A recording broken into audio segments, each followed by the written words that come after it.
This is Overtime, a live series brought to you by Riglinks and War Room Media, where we talk about basically anything we want. And here are your hosts, Greg Williams and Ryan Ray. Friday. It is Friday, man. Friday. It is Friday. Did you tell the sponsor that we double charge to work on Fridays? They know that the fee's double. No, I didn't tell. I did not tell the sponsors that at all. They might not be happy with you. I try to keep those half twos to myself. So. Oh man, it's good to be back again. Absolutely. Twice in 1 week. Yeah, that's unheard of, isn't it? That is unheard of. That is definitely unheard of, especially for us. Yeah, got someone in Morocco hopping in. Look at this. The people are flocking in like a flock of seagulls? Huh? Flocking in like a flock of seagulls. Yeah, that makes sense. Flocking in like a flock of seagulls. Flocking in like seagulls. There we go. So that's not our rundown. Here's our rundown. So yeah, we'll talk a little bit about our oil prices, and then we'll jump straight into ExxonMobil and Engine Number 1. But I got a little train music if you want it. Go for it. Little train music right there for you. Ray, talk about I like that. It was good. You come in with the save there, Ryan. Yeah, I'm ready. Man. Born ready. Always. Always. It's Friday. It's a beautiful day up here in North Texas. Ben Samuels isn't around. Is he? He's not. It's just a great day. It's a great day. Well, you just meeting all the high points today, aren't you? Yeah, we're checking off all the boxes. So got someone from Morocco. It's a lovely day in the neighborhood. So before we get kicked off there, Ryan, let's talk about our sponsors. They are 14 and 7 Apparel, the small family-owned apparel company based in Alberta. They have roots in roots. That's not even a real word, Greg. They have roots. Alberta too. They have roots in oil and agriculture. So everyone get in there and download the Riglinks application and visit 14 and 7 and get your 10% off today. Once you download the app, then you can visit www.14and7apparel.ca and use the discount code that is sent by email with your email verification once you register with us. And just for anyone that's interested and all of the members and users out there, we will be rolling out our video calling and new chat features, which is it's basically going to be everything that you use with WhatsApp and Facebook Messenger and everything else now. So it's caught fully up to speed. Wow. Yeah. So that's and man, we're excited about that update. It's we do a show on the app. Can we live stream the show to the app? We could definitely do that. We can do that. It's been about 8 months in the making now, and a lot of work and a lot of headaches, but we got it. We're there. So awesome, man. Awesome. Now we just need to get approved by Apple, and that's typically typically Android, and those guys let you kind of slide in there, but Apple these days is hardcore, man. What's as the saying goes, it's a horse of a different color. Hey man, I'm telling you, I mean, if you don't believe it, just see what's going on with Apple and Facebook right now. I mean, Facebook is crying about Apple and their new update, but I'm okay with it, man. I'm okay with Apple, like, doing whatever they want to do. It's their platform, whatever they want to do, but they sure are breaking Facebook's heart. So I think Facebook needs to be a little bit broken down anyway. They need to. I mean, we're obviously broadcasting live on Facebook right now, and it is free. But at the end of the day, I think the privacy thing with a lot of people is an important issue, and Apple's addressing it. So, hey, if you don't want that, man, jump on Android and go for it. I did Android for a year. I've had so I went from BlackBerry, which I used to call my Crackberry because I was addicted to that. Hey, me and the wife were BlackBerry fans forever, man. Yeah, I've ever told you the story about why I went to Apple, an iPhone? No. So we were sitting there, and I had a BlackBerry. My wife had gotten like the iPhone first one, second one, I don't know, really early on. And I was like, that's the stupidest phone ever. Oh gosh, here we go. Oh, it started. Anyways, and Ben's done creeped up into the DMs. And I was making Well, fun of Ben would be our only fan. So it. Only fan, no fan. But anyways, so we're sitting at the doctor's office, and my wife has her iPhone out. I'm like, let me see the thing. She's pregnant with her first child, and I pull it out, and there's a game called Paper Toss where you could just take the paper and flick it into the basket, and they'd have a fan, all that stuff. I That played it game too. alone, when I picked it up and I could play Paper Toss, I was like, oh, this is different. Like, this is not, because I'd had touchscreen phone before. They all sucked. The BlackBerry was the goat. And then I flicked that little Paper Toss, and I realized It was we're over. in a new world. And so I had an Android. I had two phones for a short period of time. I didn't really use my Android, but then I went straight Android, Samsung Galaxy S6 for like a year, and I couldn't do it. It's just I'm an iPhone guy for now. Well, the game on Blackberries was Brick Breaker. So Brick Breaker, I forgot. we were on it. Good. You could entertain yourself for hours with Brick Breaker. Oh, a little ball, just roll the little ball around. That was it. Man, That was it. I miss those days. Easy days. So, Ryan, on the oil prices, that is, what's that, 68.52 on the WTI. No, 65.24 on the WTI and 68.52 on the Brent. So, IEA reported on Wednesday that the excess oil inventory was all but gone. So maybe that's the glut over. But once this report came out, the price jumped up a bit. But the Colonial Pipeline looks like it's back under control. I was reading earlier that none of the vital control systems were taken over, Ryan. When they say vital, I mean, I think the whole thing will shut down completely. Like, I mean, how vital were they talking about here? I mean, I think you and Ben need to like bring that up on Don't Let the Facts, because I think they're full of crap. Well, when you say vital, when it shuts down completely, that's pretty vital. That seems vital, right? I yeah. mean, I don't know if you heard or not on the Texas Gas podcast on Monday. Josh offered to consult with the hackers for a rate. Oh, he was one on Talk to the Dark Side, was he? He was willing. He said, I distanced myself from that pretty quickly. But yeah, he was pretty interested. So you're going to support the dark side on Texas Oil and Gas podcast, or? Well, I mean, we're capitalists. Let's be honest here. I mean, I would, if they were going to pay me enough. But I wasn't prepared to take the stance. But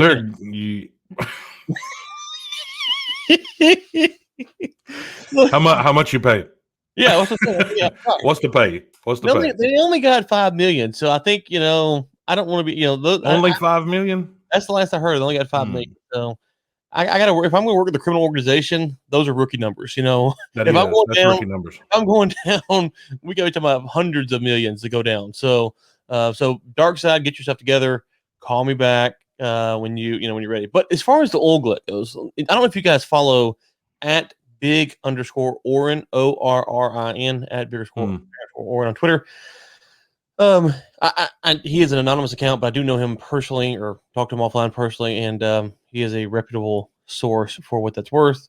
And so here's what he says. OECD has 3 billion barrels of crude product commercial inventories and net imports 15 million barrels per day. That is 200 days of commercial crude on a total system failure. OPEC says inventory drawing at 600,000 barrels per day in Q1. And in Q1, OECD has 12 years of cover at that rate. The market is not tight. Inventories are massive. And so his take is that the inventory situation is not what people were making it out to be. And so it got a little flack here. Let's see here. Someone come back and said they asked about the 5-year average. They said, well, if you look at the 5-year average, is it in range? And he says the 5-year average is a rubbish metric. What does it actually tell you about the level of inventories? Does it tell you if the inventories were large before that time? What about the difference between 2010 to 2014 period that OPEC wanted before COVID? It's 250 billion barrels lower than 2015 to 2019. Anyway, so his point is that he is of the belief that despite the prices, the inventory is still high. So quite the different than what's being published by all the organizations. That's big ORR, 2 R's, big ORRIN, Big Orin on Twitter. It's always good to have opposing conversations about things. So, but you have that. Let's just say it's right. It doesn't matter. The price is still high. It right? is. It's still high. So it doesn't matter. That's the thing about the market in general that we're seeing right now is that the market's overflated in the U.S. There's prices are all kind of wonky. Can it run out long enough where everything catches up? And so potentially, Oren could be right that there is overinflate. The prices are too high, and that the inventory is too high. And I don't know what he said about price. I haven't seen his actual quote on price, but that the inventories are higher than people are making them out to be, which would lead you to think the prices are too high. But if the economy booms and drilling doesn't catch up, then eventually those inventories will shrink and it won't matter, right? So all we have is the price right now. Price and time. Price and time. Yeah. So we'll see where it goes. But I think we're still in choppy water for now. But we'll see. Oh yeah, I mean, like I said earlier, well, about an hour ago, I wouldn't just run into that burning building with my upbeat flag waving at the moment. I think I would still hold a little bit of reserve there. But Ryan, before we get into today's chat about Exxon and Engine Number 1, tell us about what's going on with War Room Media and your newsletter. We had to jump off last we did show, so yeah, bring us up to speed. Well, so I started the newsletter basically a year ago, and the goal was to make it a monetized product. And essentially, a couple things happened. One, I learned through the process. Let me back up. When I moved to Substack, there was a couple of Substack accounts that had the ability to put on multiple products inside their Substack. And I thought that was open to everyone. And so I moved when I started doing Substack, I was going to have my Textbook Gas podcast, Energy Week podcast, my newsletter. I was going to put all my stuff on there. So that way you could have all of this content for one price, and it's all there, some of it free, some of it not, but it's all there, right? And they said, no, you can't do that. It's like, well, thanks, guys. Right. And so because I want to talk, and so then you're kind of stuck. Well, because I don't want to talk about China every day or oil and gas every day, or I don't want to talk about it every day, right? Because I think that's part of the problem is that, especially about paid content, that you're trying to pump out stuff and people are paying for it. It's like, is this really worth paying for?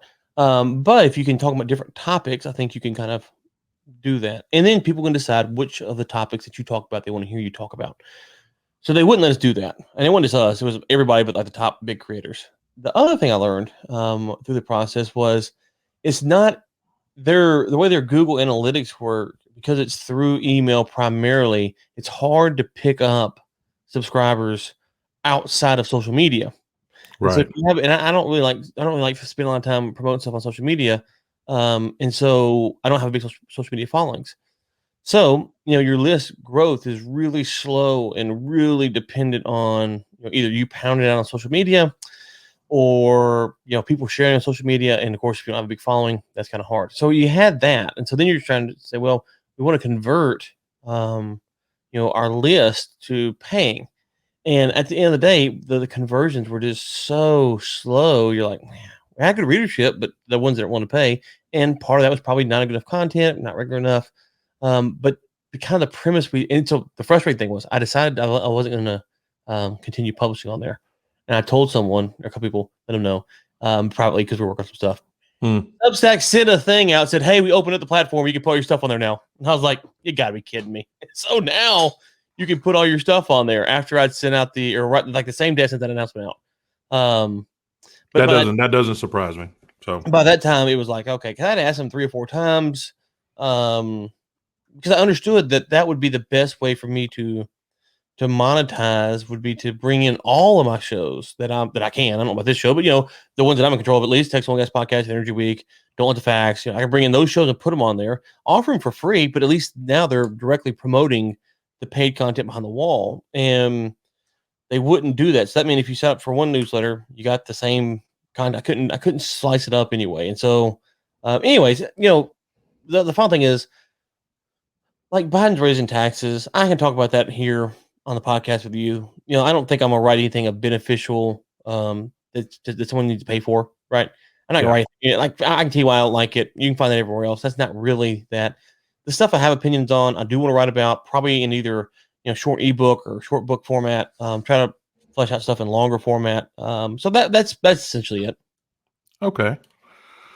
Well, I mean, so you are gonna stay with them, or are you bailing off? Well, You're I have, heading out. yeah, the account's still open. I can still publish there. I don't So know what you're mainly going to be coming across just the podcasting platforms right now. for now. Yeah, for now. I haven't decided what I'm gonna do with the Substack. I think if they haven't said this publicly, but my guess is, and I don't know why they did it this way, but my guess is that they really opened the features up to all of the big people that wanted them, and they didn't let the little people get them. And I don't really understand why, because it seemed like the big people because I subscribed to a couple of them to see how it worked, and they worked fine. There was no problems that I could tell. So I don't know why they wouldn't open that up, but well, if you continue with your newsletter or anything else you decide to do, then let us know, and we'll plug you into our weekly newsletter as well. That goes out every. thank you. Yeah, so It goes out every Sunday. So whatever you're working on, we'll plug you right into ours too, and you can just jump right in there. So. Well, thanks, sir. So I don't know. As soon as I make a decision on that, I'll let everybody know. Absolutely, man. Can't wait. I like your stuff. I like your newsletters. I think, like I said before, I like the opinion base where you come from, because you seem to be you're neutral, and then the way things work with things in the world is typically people don't like to agree or even speak to the guys that are neutral or the ladies that are neutral, because they feel like they or they should be battling for one side or the other. It's not always that way. So I like it. Well, thanks, sir. I appreciate it. All right. So yeah, today we'll talk about. I sent Ryan over a little piece there. I guess it was a couple months back before all this craziness started here over the last month and a half, 2 months or so, with being in and out every week and doing a lot of traveling. But it's about Exxon and Engine Number One. The Engine Number One is not a choo-choo train. No, it's not a choo-choo train. But the Ryan, the latest group of investors to come on to back Engine Number One is the British Insure Legal and General Group PLC. They're the largest investor to date, and I think it's something like 1.6 billion they've got in Exxon. But they have joined the New York Pension Fund and the California Pension Fund, and so I'm going to be reading a bit about out of some of the stuff I wrote and sent you. This is really good stuff. So are you gonna publish this? I'm gonna do. I'm gonna cut some stuff out of. We'll talk about a bit out of it today, and I might put it out. But I don't know yet. I don't know. I see what we receive back from here. See if anybody's still on Amazon or nothing else. Do what? Put it out as a free ebook on Amazon. Yeah. It's I mean, there's a lot of good stuff in there, and we'll talk. We're gonna talk quite a bit in there about Mauritania and some of the other stuff in there, and try to put a face to what's actually happening here in some of the other countries, and not just say us or the UK or Europe, for example, where we're all kind of we're really set up structure wise, and they need to be looking at some normal people need to understand what's happening in the other parts of the world. So that was one reason why I kind of felt compelled to do this today. So yeah, I'll do a little bit of storytelling. So just for, of course, any of the followers, readers, listeners, both kind of know what Ryan and I, do and how we got to where we are right now. But I mean, I'm 26 years in. The last 10, 11 years, I've been working international. And one of those countries I worked in was Sierra Leone.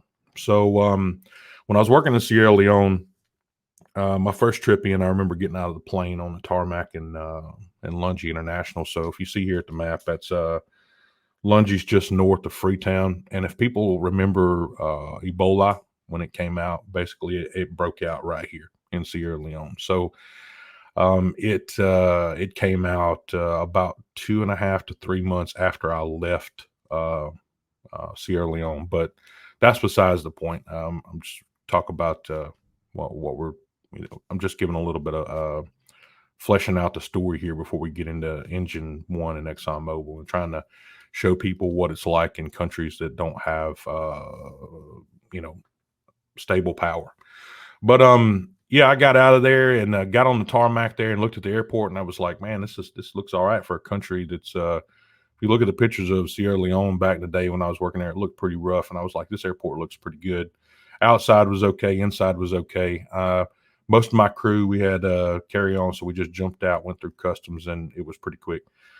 We found ourselves outside here, waiting for transportation to the hotel, but kind of a newer model van rolled up and had our company name dash on a little placard on the dash and everything else. And we jumped in. The driver pulled out the airport, and man, some of the biggest potholes I'd ever seen in my life. I thought we're in Louisiana, had nothing on Sierra Leone and this place in Lungy. So some huge holes in the ground.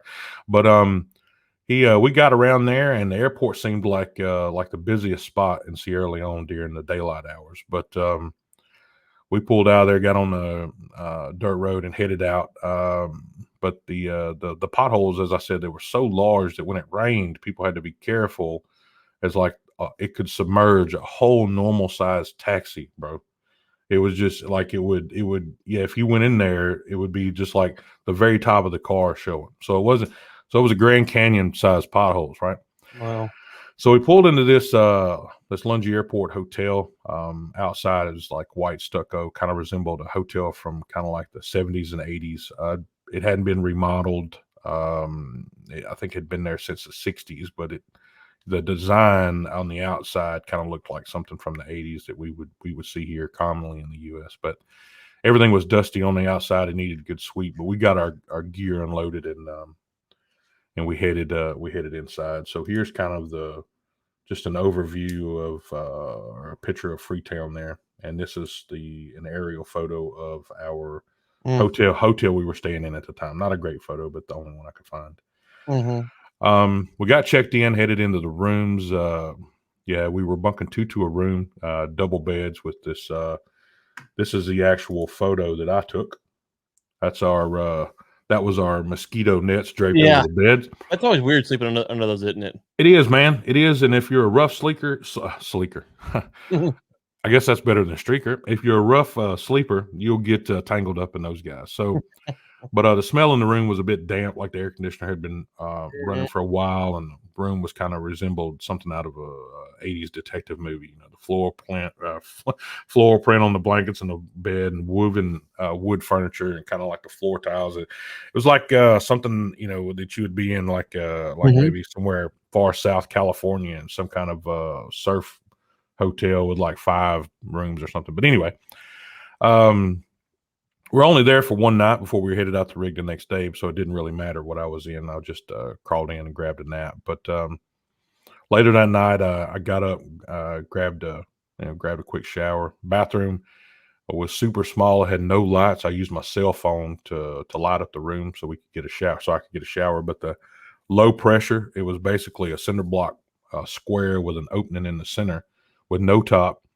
So it was open to anyone that could toss something over into it while you were showering. So, and all the it's kind of like one of those showers you had in high school. But all the pipe work ran up the back side of the wall where you could see it. Again, no, not fancy at all, not fancy. But again, you're only there one night and you're headed out to the rig. It was no issues. But got dressed. I went down the hallway where the dining area was at, and it was we sit down at the table. There was 2 other my crew that was there at the time. Kind of looked through the menu. The menu was nothing extravagant at all. It was dishes with rice and some with chicken and beef, but there was no pastas, no salads. And they give you a basket of bread, fresh bread. Actually, it was made earlier that day, so it was fresh bread from that day. But as all the crew, as we always do, we sat down and had a chat about the trip and the hotel, and some of the guys had some rather colorful comments about their entire experience. And obviously, I'm not going to talk about some of those comments here, but we were there to work, and I reminded them it was temporary, and we'd only be around for a short period, and we'd be on our way. But while we were going about our dinner, the power went out. And when the power goes out in your home back here in the States, that's one thing. But when the power goes out in a hotel in a country that you never have been in before, and the reservations about your surroundings, things weren't real peachy. You could hear people scuttling about in the darkness, and like in 5 minutes or so, you could hear a generator start up outside. Within a few seconds, the lights were back on. We didn't think anything about it, right? After dinner, we stepped over to the bar to grab a drink. In these countries, West Africa, typically all you got's Heineken and Chivas. So, and neither one of them are chilled. So, this was particular hotel didn't have any ice. We were warned not to drink the water at the time. So ice was out of the question. So hot Heineken, hot Chivas. So take your choice. Hot Chivas it was. So, few glasses of Chivas. I stepped outside. At the time, I was still smoking, and I'm a reformed smoker now, so done deal.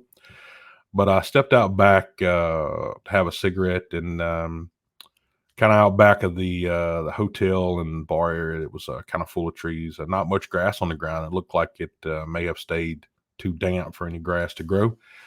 But there were some small kind of grass piles like scattered about 6-8 inches high. While we're standing there chatting, I saw something move in one of these little tufts of grass, little piles of grass there. So I watched like super spot on as hard as I could after a few glasses of Chivas, but of what was happening in this little pile of grass. So, and then one of these little fellas here stepped out. So, I didn't actually at the time think like, what am I going to do? I was thinking football kick. I didn't have a pistol, didn't have anything. Of course, what was I going to do if this thing came at me? It was, it looks big. This picture doesn't do it justice, right? This picture is like showing it in its infancy form. But these things, when they raise their head up out of that grass, they're full on. I mean, they're like, they're larger than a small Chihuahua. So they out there, they fill up that little grass tub. So I was, I'd never seen a lizard like this. I've seen obviously bigger ones in the bayou, with gators and stuff, but never saw these little fellows running around. So I didn't know what they were up to. But we're from North Louisiana, Ryan, and we spent many days out in the big woods where we had coyotes and multiple different kinds of snakes. And when you work out of South Louisiana, which I did almost my entire career up until I went international, you'd find gators stretched out across the highways, and you fight off mosquitoes big enough to carry away domestic cats. So it wasn't like I was going to like run back inside in fear. It was just like, look at this guy, check him out.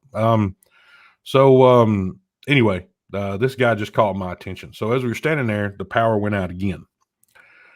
This time it was the generator, and the generator ran out of fuel. So I turned the cell phone light on again and walked out to the road in front of the hotel, and there were no lights as far as you can see in all directions. Anywhere. There was no lights at all. There were some small oil lamps burning in some of they have these little small, I guess, roadside kind of little, it'd be hard pitch to call them a shed, but they'd have like these little covered areas, and they had some oil lamps in there burning. But so I was like, okay, so yeah, I decided it's time to head back to the room. So no place for me for lizards and no lights. I said I could close the door and at least know what was going on inside the room. So anyway, we woke up early the next morning. I want to elaborate on how the event went with the mosquito nets and everything over the bed, but it was rough. But when you get wrapped up into one of those, it feels like you're in a fishing net, and you're like almost drowning in the water. Anyway, got dressed and headed out to the dining area again for some breakfast before we got all checked out and headed to the heliport to go to the rig. But menu was kind of like normal, typical stuff. Breads. It had fresh bread from that morning, eggs to order, and fruit, all pretty standard. But while waiting on my eggs, the sun was starting to shine in through the back windows in a small shadow came through the door. My first thought that it was the lizards coming in from the outside, but it wasn't. It was just a friendly rooster coming in. He was just coming in to check on how everything was going on. He's coming to eat the lizards. That's exactly right, man. Exactly. So during this period, there was no power at all, which wasn't a surprise, and the kind of abundance of random animals coming and going out of the different living spaces was different. But we finished up and headed upstairs where our client's briefing room was, and by this time they'd got the generator started up. So we watched we could watch the country and the helicopter briefings before we loaded up. We finished up and grabbed our bags and headed out to the van. So as we pulled out of the driveway, I remember seeing some people walking along the side of the road. In this group of people, Ryan, there was a person walking on his hands, and what resembled feet was kind of like above his head. So you could tell that, there were some legs there, but they were in no shape to be walking on. So they adapted to getting around by walking on his hands. So it was overall it was a humbling experience to see it. There's much more, but that will kind of like bring me to a close to that Sierra Leone story right now. But the reason I'm telling the story is it's kind of to highlight what it's like for people in countries that are not so fortunate as we are here in the U.S. or any other Western country for that matter. We have disabled people, and we have our homeless people, but we have one thing that most of these countries don't have, and that's stable and reliable power. That's the point of what I would like to talk about here, is the stable, reliable power, the exploration and development in countries that are less fortunate to enable them to have the same things that Western countries have each day. We never have to worry about power. Why? Because it's abundant and it's plentiful. Why is it abundant and plentiful? Because we have been developing the resource for over 100 years, and we've shared our knowledge with other countries so that may have the same abundance we have been enjoying for so long. Ryan, any thoughts so far? You enjoying the story? Yeah, I mean, I think a couple things. One, you talk about my grandfather was the city engineer of the town I used to live in back in Louisiana, and when he took over, or after he'd been in charge for, I don't know, whatever. I remember him talking about, one of the things that they were doing to rid crime in the city was to light it up at night. They wanted to light it up at night. Now, obviously, folks like myself who like to live in the country, we don't like it lit up at night so we can see the stars. But the point is where he lived, where that city was, and where it needed to be was the crime was predominantly happening at night in parts of the city that didn't have lights. So they wanted to light it up to help prevent crime, to deter criminals. And as we know, most crime happens at night, right? Right. Well, so I think when you talk about access to power, you said it's reliable and it's there and it's cheap. It's cheap. That's right. And so when you talk about cheap, reliable power, then you can stay on. Not only do you have tourists that want to come or people will come work, but also you can work on things like crime prevention, things that or you can have babies that wouldn't normally live because they need to go into an incubator. And so Right. it's all of these things that have to be. I think your story is kind of a great analogy of here you are, but let's just be honest. If you're in a hotel, I don't care what hotel you're in, anywhere in the world, and the power goes out, you get a little nervous. Yes. Right? You Because do. are the door locks going to work? Because if they're those key card ones, I don't know how that works. Well, what do I got to go in the hall? How long can I open the window? How do I get food? Like you are out of control of the situation, not out of control like as in you're losing it. I'm saying like you have no control of what's going on. You can't call the power company and chew them out. You can't turn the generator on. You are literally at the mercy of everyone else. Definitely. So whether you're in Greenberg, Texas, or Sierra Leone, or China, it doesn't matter. You get nervous, right? And so the second thing is that you got to have cheap power, and then when you have cheap power that's reliable and stable, then you can have people who want to come stay in your in your city or your town or whatever, and then they will put in dollars, right? So it builds step by step by step by step by step by step by step. So, but we're at the upper tier of this build. We've had our day in the sun. We're 30, 40 years into like having our country fully domesticated for power. And so, where would you rank South Africa among the African nations? Well, this is where I'm going to get into our next part here about Mauritania. And I'll just say real quick, I was having dinner with some pretty decent officials down at South Africa one time, and they had one of the brownouts. We're having a nice dinner on the patio. Yeah. There's a nice fish, and there's wine or beer or whatever it was, and we're out there, and this is Boom. a former guy, former top BHP official, former number 2 guy in the Department of Energy. Boom, power goes out, and they were embarrassed. Sure. They are talking to someone from America. Now, we're friends, and I didn't care, but they were still embarrassed. Like, oh, God, here we are. We're trying to do these big deals, and we can't get the power to stay on, right? Yeah. Well, that's South Africa, which is kind of the top end of the spectrum. Well, if you're in a country that's got a lot more problems than South Africa does and the power can't stay on, then it just compounds those issues. So that's what that's here. I'm going to do some comparative analysis about population size and what it would look like and feel like if one of these countries swapped directly over to a green or renewable energy within the next 5 years, and kind of what the effects would be. So so about Mauritania, I'll just use Mauritania for an example because that's where I got all the numbers from. But this is Mauritania, a little overview photo here of it, aerial. But the country of Mauritania sits in Northwest Africa. It has a population of over 4.5 million people, and has grown 529% since 1960, which is in the States. That's we have some states that have grown that much in the last 4 or 5 years. Texas is one of them. But it is primarily made of 3 main ethnicities: 53% Bedan, which is white Moors; 30% Haratan, which is black Moors; and 17% West African. It is almost 100% Muslim, with most inhabitants adhering to the Sunni denomination. Mauritania achieved their independence from France in 1960 and formalized into one state party in 1964 with a new constitution. There's much about the rise of political power in this country, but after this period, but we're going to go into the energy kind of sector overview. Mauritania, under its 2016 accelerated growth and shared prosperity strategy, considers energy to be a priority for poverty reduction, which every country should have it as a priority for poverty reduction. Their generation capacity, their installed capacity right now, I'll say right now, we're talking about from 2016 to now, is 380 megawatts. So fossil fuels is 263 megawatts. Renewables is 117 megawatts of power. Africa, kind of like new megawatts to date. Their connections, their current access rate is 29%. So their rural is 2% and urban is 47%. People without power. Now remember, Mauritania has 4.5 million people. People without power is 3 million.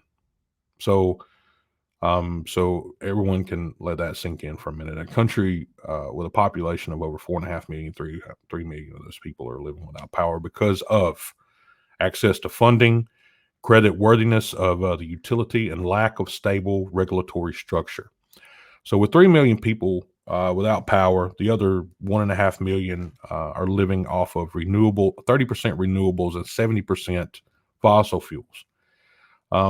So oil and gas is abundant and plentiful. Why, Ryan, would we replace it when over 66% of the country is still in darkness? Well, this really gets my goat right here, Greg, to be honest with you. I think there's a lot of talk in our country about, elitism or, caring for the poor and downtrodden, and energy policy.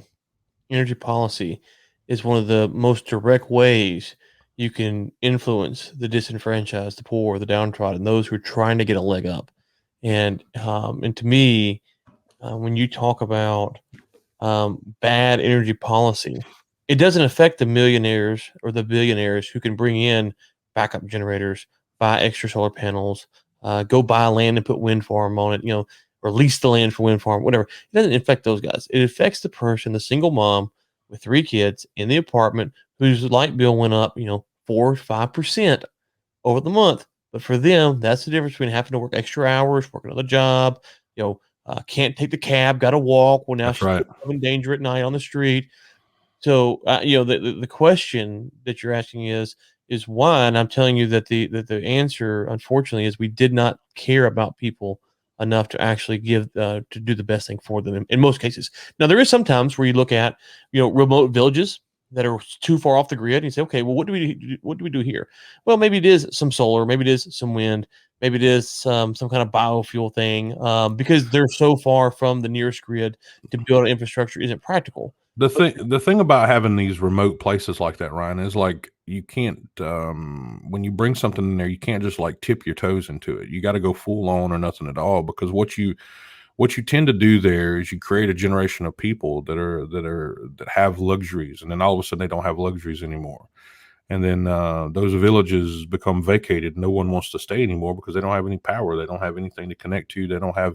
They become, if you've never introduced one of those remote villages to power or anything else, it's not a problem because there's generations of people that's been getting on there forever.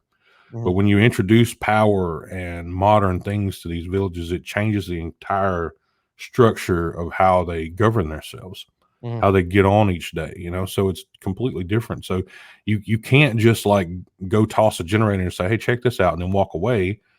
Now you have to come in there and go full on with it. There's no stopping. You have to go with it. Well, right. So let's make sure we're on the same page here.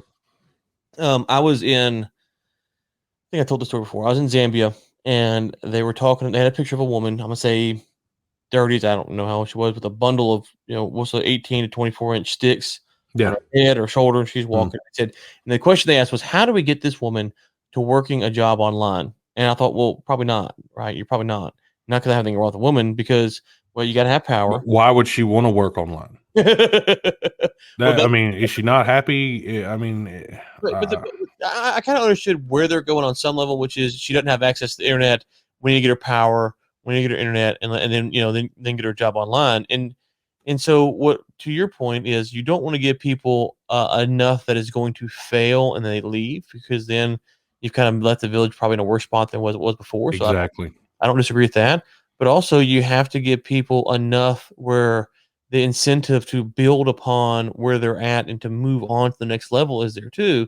And so it feels like we kind of take a solution that says, well, either A, there's this really far remote village, and so we're going to build all this infrastructure to get out there. And it turns out that once people have access, and I'm making this up, but when people have access to internet and electricity, that they realize, oh, I'd really live closer to the city. And so now you've built out a bunch of infrastructure that didn't need to be built out.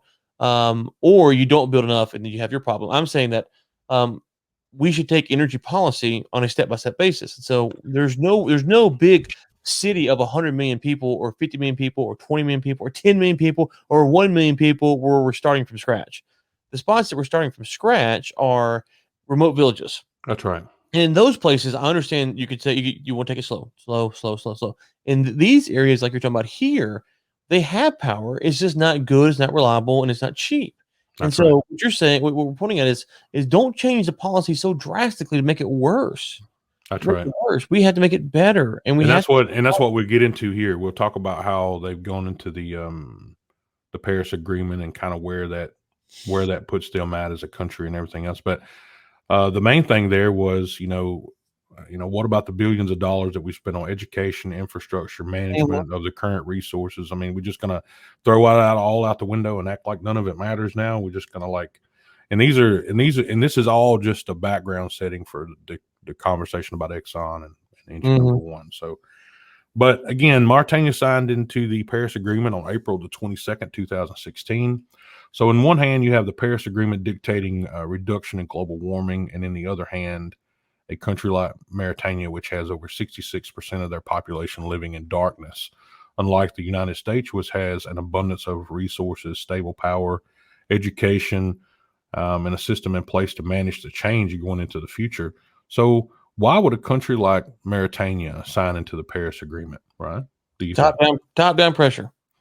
Well, because the Paris Agreement supposed to provide a framework for financial, technical, and a capacity to build support to those countries who need it. This is pressure. You're right.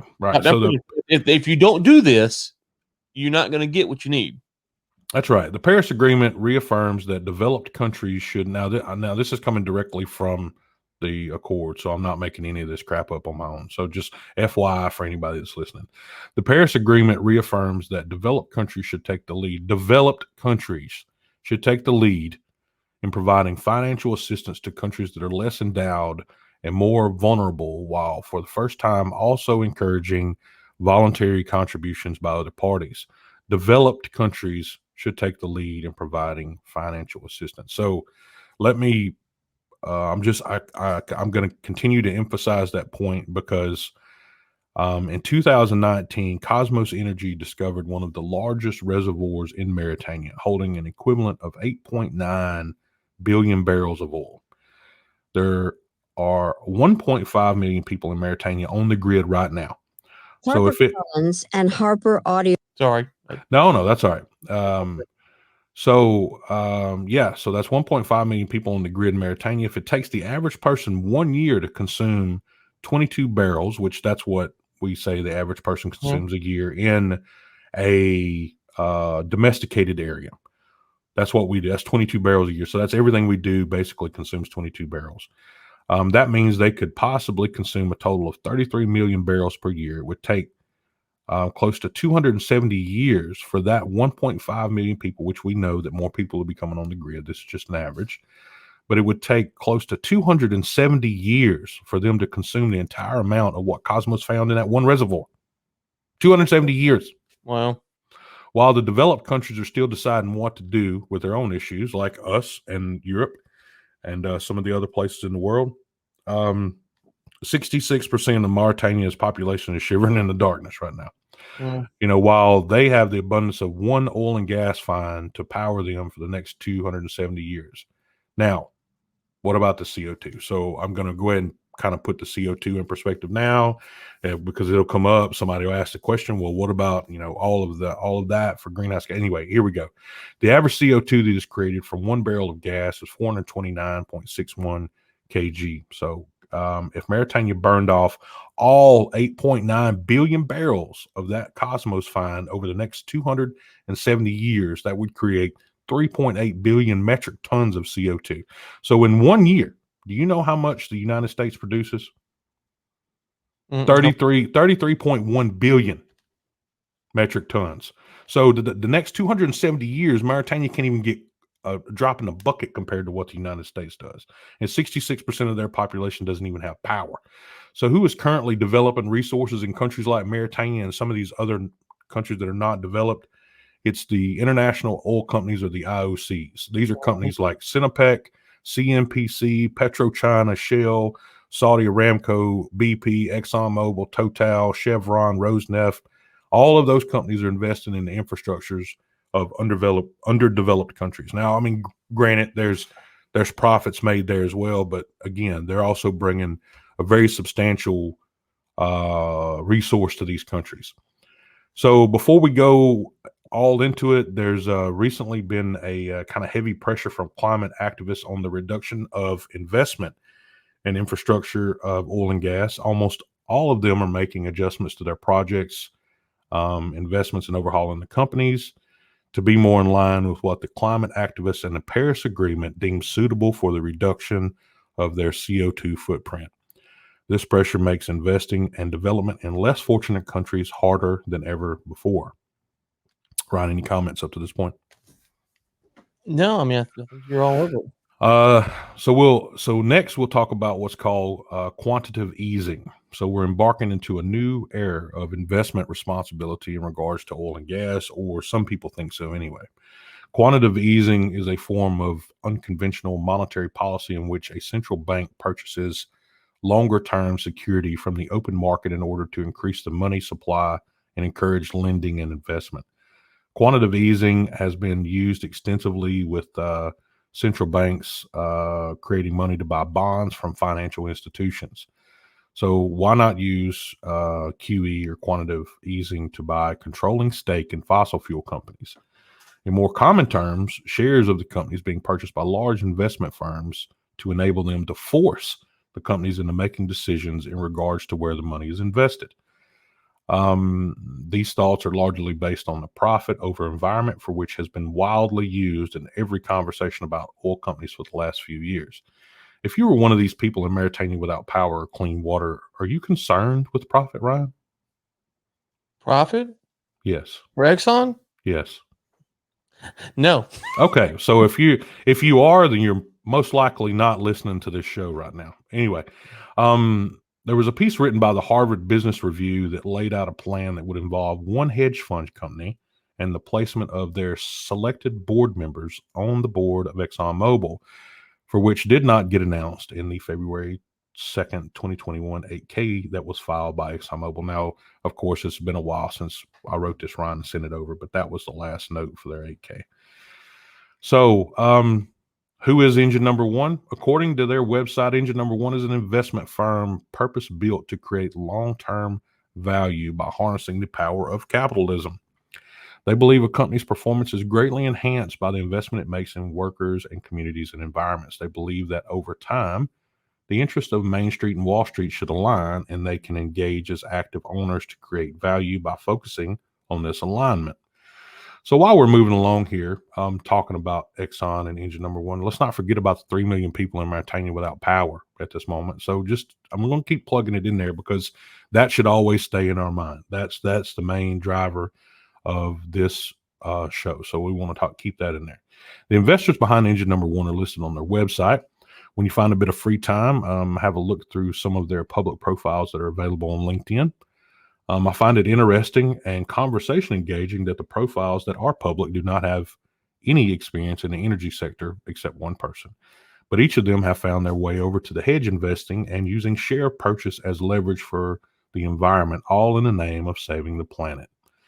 The board members at Engine Number One have suggested to replace 4 current Exxon board members with one of the 4 with previous industry experience. So that's Gregory Goff, which was a previous CEO of Andover and also retired from his position as executive vice chairman of Marathon. Although the other 3 have a stunning amount of information behind them, none of them stick out like Mr. Goff. Mr. Goff's been an executive through Andover, Marathon, MPLX, and Tesoro. He would certainly have a wealth of knowledge that would be needed to sway any board of directors if he has the lion's take of the company's shares sitting in his pocket. But what would be in it for Mr. Goff, Ryan? Do you think he's doing that for free? I'm going to say no. I think he is concerned about money somewhere on the line, Greg. I suppose asking that question would seem asinine, but if we're talking about profit over environment, I guess profit while saving the environment is okay. Well, if you're actually saving the environment, can you have both? Well, I mean, okay, hold on. When I use the term saving the environment, I start by the people that actually live in the environment. Okay, so if you're talking about that, then yes, you're fine. You're fine, no problem. But I guarantee he's not doing it for free. Yeah, if you're talking about killing the people that live in the environment so you can make money, then you have a problem. Again, I don't know. I think here again, it's one of those things where I said I guess profit while saving the environment is okay, but I mean here they're looking at both. So the rest of the proposed board members have renewable, wind, and technology on their resume, and would really supplement Mr. Goff in facilitating change. Although I asked it before, but they're not doing it for free. But right, I mean I asked because if they're passing along their talents to Engine Number One for free, and they're wanting to help to change the future, I suppose that asking to be paid for it would be a bit much, wouldn't it? They should do it for free, wouldn't they? I want to be careful here because I'm not. So this podcast, right? This podcast is a free product, and we're giving our opinions and stuff like this for free. And if Exxon called me up and wanted me to speak, I would do it for free. But they call me the second time, like, okay, hey, the first time was on the house, the second time was for free.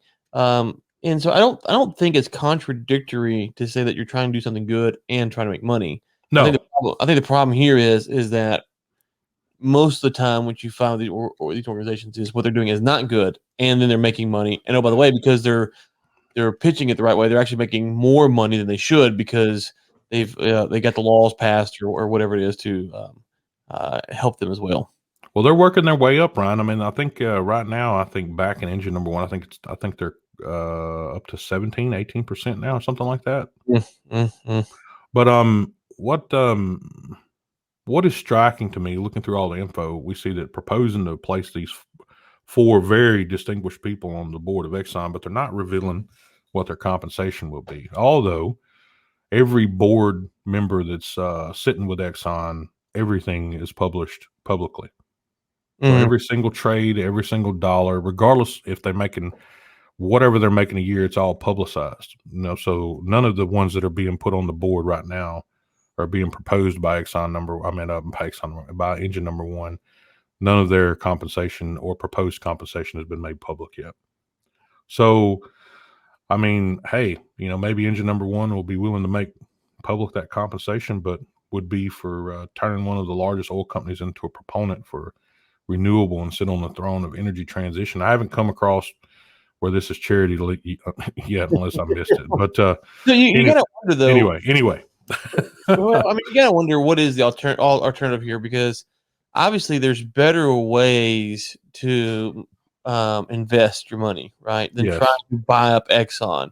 I agree. Before this, you go, okay, are you you're trying to buy up Exxon so you can get one board seat? Okay, or 2 board seats? Okay, maybe, but why don't you go invest in some renewable company, because they already have what you want, and so it makes you wonder if there's some more nefarious actions going on here. It's a huge public display of just pole position is all it is. But so Engine Number One has a campaign called Re-Energize Exxon. So Engine Number One makes the case for Exxon's failures on their website. You can check out their website at https / re-energize exom.com. But they do not list Exxon's successes there, only their failures. So we'll run through a quick list of Exxon's accomplishments to date. Now, before we go on any further, I am not a fan, or I'm not a Exxon cheerleader. So don't put me into a group that is all Exxon, because I'm not. I mean, I'm pro oil and gas. That's what I am. I'm pro any company that supports the structure and gets people that are less fortunate than us power and things in these countries. So that's the companies that I'm for. But also I'm quick to call out people that are not going to put their positives up on the platform, but they're going to put their negatives up there as well. So let's just talk about some of the lists of things that Exxon has accomplished to date, in case anybody has kind of forgotten them. But Exxon is a 135-year-old American company. The Wright brothers used mobile oil lubricants in their first flight at Kitty Hawk. So, I mean, let's not forget just basic stuff here. They are leaders in producing rubber, alcohol, isopropylene alcohol, and the first petrochemicals, basically. Amelia Earhart and Charles Lindbergh both used mobile lubricants in their flights. First commercial cracking unit to boost gasoline yields and octane rates. So everybody's driving around in vehicles that are basically being fueled by technology that Exxon started, or Mobil started. Production of the first artificial rubber butyl, which is still used in tires today. Surgical tape, protective coatings, and much more. First commercial production of alkylate, which was used to make 100 octane aviation gasoline. So that is still being used, 100 octane gasoline. So introduction of multi-grade oil that can be used in winter and summer. They established the ESSO Foundation that gives financial aid to private colleges and universities. Mobile aviation fuel used in the first Pan American Airways flight, transatlantic Boeing 707. Developed the scan finding process, which removes more than 95% of the sulfur from gasoline, which obviously makes it safer to use.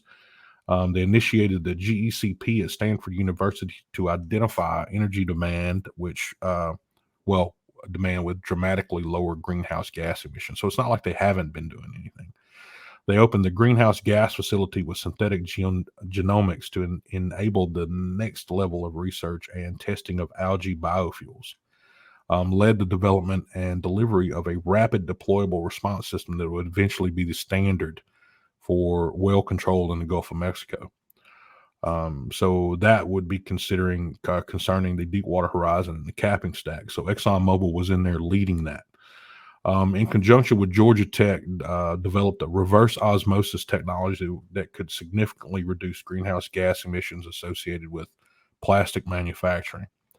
maximize the production of isopropylene alcohol using hand sanitizers and polypropylene, which was used in protective masks, gowns, wipes, and all this stuff for the COVID-19 efforts. So I'm sure everyone reading or listening to this has never used any of those products that was in that list right there. So technology or fuel that's listed, or any of the bullet points. So with the list of failures that's been identified, and the guys that are actually putting the list of failures on the website, not sure if they actually looked at the list of stuff they have done, but you also you have to take into account the many years of science, technology, engineering, and the commitment that Exxon and its predecessor companies have given to the human race, man.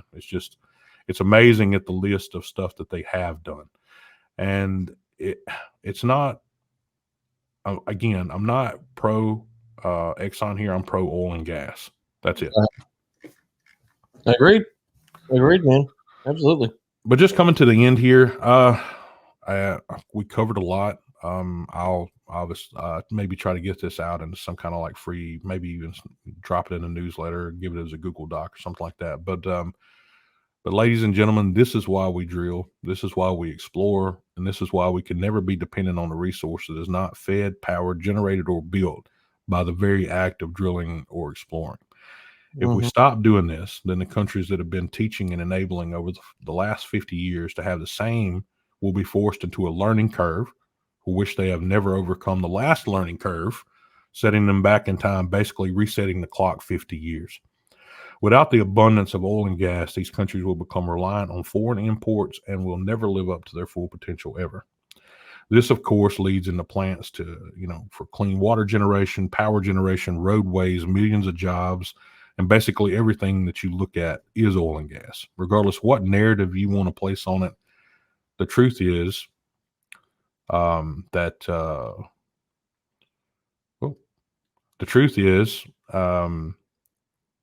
a little computer glitch there. But again, yeah, anyway. The truth is you can't get away from oil and gas. What you end up doing is forcing countries that are less fortunate into an abysmal dark pit for which they will have to learn their way out of, unless we as the world are prepared to help them first. That means you put the U.S. renewable, you put the European renewables, you put every other country renewables and green energy behind us. We need to go and help those guys first. That's what we need to do. Unless we're prepared to do that, we're setting them. This means we're setting up, these green energy programs, renewable resource availability, including education, and begin to share our knowledge now. We may be looking at massive famine, entire country grids going down, and disabling the very thing that we strive so hard to give, which is independence. So that's my take, Ron. I think you summed it up well, sir. Kind of a gloomy note to leave everybody on a Friday, but it is what it is, right? No, I think it's something that we have a lot of people from international companies that visit over time, as well as West Africa Weekly, and that's a huge thing that they need to know. Everybody needs to know that. So if we're ready to just throw all our stuff in a suitcase and put our own things behind us and go give green energy and renewable energy to these countries that don't have it first, then let's go do it first. Let's do it there. There you go. Let's get them on the grid first, and then we go behind them. So, all right. Well, we'll be back, buddy. That's our better news. That's our longest one since our first show, man. That was 18, 19 shows ago, man. We're rocking, man. A little bit. We're rocking. So, so everyone, that was just a quick special episode. I know it was a little bit long, but again, for anyone out there that was curious about the ExxonMobil and engine number 1, there it is in a nutshell. So you got it. Ryan, you got any closing comments? I'll fire up the train for you. There you go. That's us. Everyone have a good weekend. We'll talk to you next week. Bye. You've been watching Overtime, a live series brought to you by Rig Links and War Room Media. Your hosts have been Greg Williams and Ryan Ray. For sponsorship opportunities, send us an email at info@riglinks.com. Tune in next Thursday at 10 a.m. CST for another live episode.